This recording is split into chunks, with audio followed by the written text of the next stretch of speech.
Shalom, apa kabar Bapak Ibu terkasih dalam Tuhan?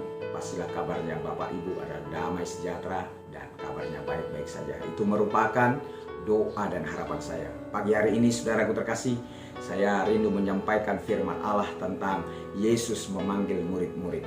Saudara, terambil dari Injil Matius pasal yang ke-10 ayat yang pertama.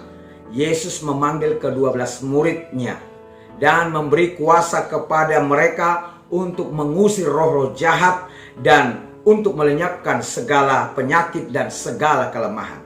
Sebuah pertanyaan yang jarang terungkap dan mengapa Yesus membutuhkan para murid dan mengapa dia memanggil mereka. Pernahkah pertanyaan ini muncul di dalam benak saudara? Mungkin juga pernah, tapi juga mungkin juga tidak pernah. Saudaraku terkasih, untuk menjawab mengapa Yesus perlu memanggil murid-muridnya dan untuk apa dia memanggil, saudaraku terkasih, karena yang pertama ada tugas penting yang diberikan kepada para murid. Saudaraku, ada tugas penting yang diberikan kepada para murid. Yang kedua, saudaraku terkasih, dan tugas penting itu mendesak untuk dikerjakan. Saudaraku, tugas itu mendesak untuk dikerjakan. Apa itu tugasnya, saudaraku? Matius 28 ayat yang ke-19 sana dikatakan, karena itu jadikanlah semua bangsa muridku, baptislah mereka dalam nama Bapa, Putra, dan Roh Kudus. Dan saudaraku terkasih, mengapa Yesus perlu memanggil para murid dan untuk apa dia memanggil? Karena tugasnya banyak tetapi pengerjaannya sedikit, saudaraku terkasih. Tugasnya begitu banyak sementara yang mengerjakannya sedikit. Dan saudaraku terkasih, karena Tuhan Yesus mengasihi jiwa-jiwa dan mau menyelamatkannya. Itulah sebabnya saudaraku terkasih, Tuhan memanggil para murid. Dan saya percaya dia juga memanggilmu dan dia juga memanggilku. Saudara, siapa yang Yesus panggil untuk mengerjakan tugas itu? Saudaraku terkasih, jawabannya adalah Yesus memanggil para murid-murid. Yesus memanggil para murid-murid. Kata murid dalam bahasa Yunani disebut adalah matetes, seorang yang siap dibentuk dan siap digembleng. Dia bukan sekedar pengikut apalagi ikut-ikutan, bukan penggemar atau fans, tapi ia seorang yang bertanggung jawab dengan tugasnya. Saudara terkasih, apakah engkau seorang murid? Kalau engkau seorang murid, maka engkau siaplah digembleng, engkau siap dibentuk.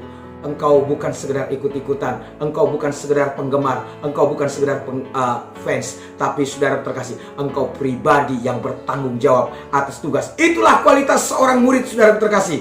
Sebagai seorang murid, saudaraku terkasih, mereka menerima keistimewaan, mereka menerima kuasa atau otoritas, spirit of excellence, roh yang luar biasa. Percayalah saudara terkasih, sebagai seorang murid, Anda memiliki roh yang luar biasa. Anda memiliki otoritas dan Anda memiliki kuasa yang dari sorga yang diberikan kepadamu. Untuk apa kuasa itu diberikan oleh Tuhan? Ternyata saudaraku terkasih, untuk mengusir roh-roh jahat.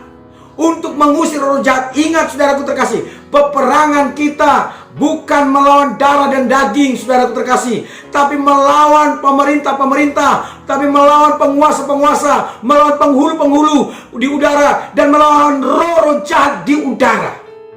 Saudaraku, itulah musuh kita, saudaraku terkasih. Itulah yang harus kita lawan. Itulah yang harus diusir. Mengapa roh-roh itu harus diusir, saudaraku terkasih? Karena musuh kita adalah roh jahat. Bukan yang ada di sekelilingmu, bukan yang ada di sekitarmu, bukan yang ada di dekatmu, tapi roh jahat. Mengapa harus diusir? Karena roh jahatlah yang memberikan segala penderitaan dan segala kemalangan yang ada di muka bumi ini.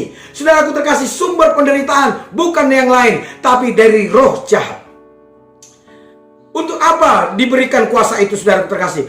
Untuk melenyapkan segala penyakit. Saudaraku terkasih, dikatakan segala penyakit, tak terbatas apapun sakitmu, dan tak terbatas apapun penderitaannya, tak terbatas saudaraku terkasih apapun segala penyakit yang dideritanya. Saudaraku terkasih, sakitkah engkau hari-hari ini?